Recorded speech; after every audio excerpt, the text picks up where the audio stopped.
Paamuhin ang lahat ng taong nakatingin sa iyo o paamuhin ang taong lahat na nasa paligid mo. Gawin mo lamang ito sa iyong pagpaligo sa araw-araw. Hello mga guys, kumusta kayo? Panibagong araw, panibagong video na naman tayo.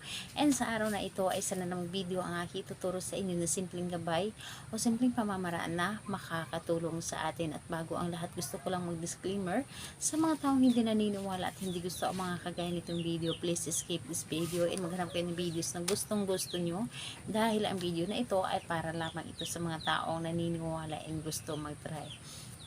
Sa lahat po ng mga nagko-comment dito sa aking video, dito sa loob ng aking channel, mag-ingat sa lahat ng mga nagre-reply sa inyo na dinadala kayo sa kanilang WhatsApp mo app upang makaiwas po tayo sa scam. Ngayon po ituturo ko sa inyo paano mapapaamo natin ang mga taong nasa paligid natin. Halimbawa na lamang na merong tao na parang ang bigat ng loob sa atin, dahil hindi natin yung maiiwasan na meron talagang tao na mabigat ang loob sa atin, lalo na kapag may inggit o lihim na galit. So mapapaamo natin sila, yung tipong mawawala yung galit sa atin, para bang ang gaan ng loob nila sa atin, na para bang ang gustong gusto nila na kaibiganin ka, kausapin ka, o yung tipong meron tayo kasing ugali na kapag hindi pa natin nakikilala ang isang tao, ang sama ng approach natin sa kanila, or sabihin natin na maldita siya, stricta siya, yung tipong mga ganon. Pero kapag nakilala natin ang isang tao, nasasabi natin mabait. So ganon po ang ating gagawin, na para bang magdalawang isip sila na papansin sa inyo, pero napakabait mo pala at napakagaan ng loob nila sa inyo. So ganito po ang inyong gawin sa araw-araw, bawat pagligo ninyo. Sa isang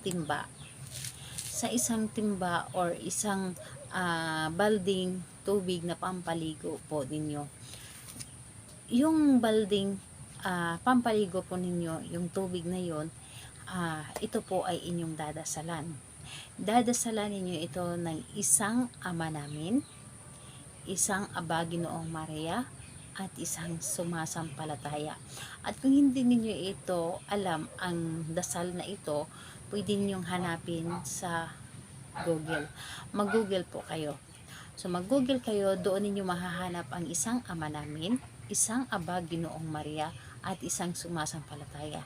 Ito ay dasalin ninyo habang nakaharap kayo sa balde na may lamang tubig. And ayun po, basahin ninyo or dasalin ninyo ito na nakaharap.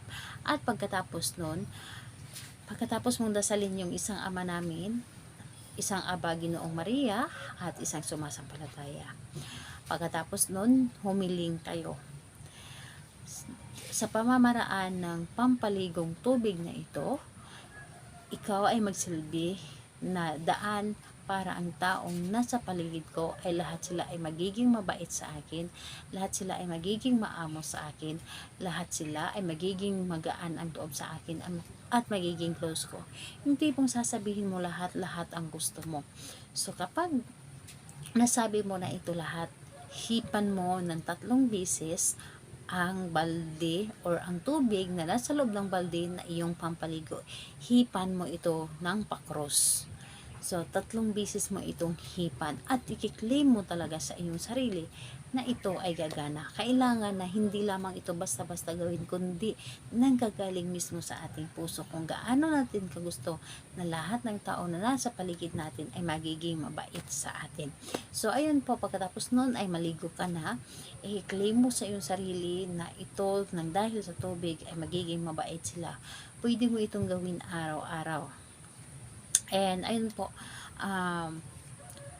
kung gusto niyo magdagdag, basta importante ay nadasalan ninyo ang tubig na nasa loob ng balde. And kung gusto niyo magdagdag ng tubig pa, wala po itong problema as long na naligo niyo na yung nadasalan ninyo. So ayun po, kahit anong araw po pwede itong gawin at oras pwede itong gawin. Salamat po sa inyo. Bye bye everyone. God bless us all.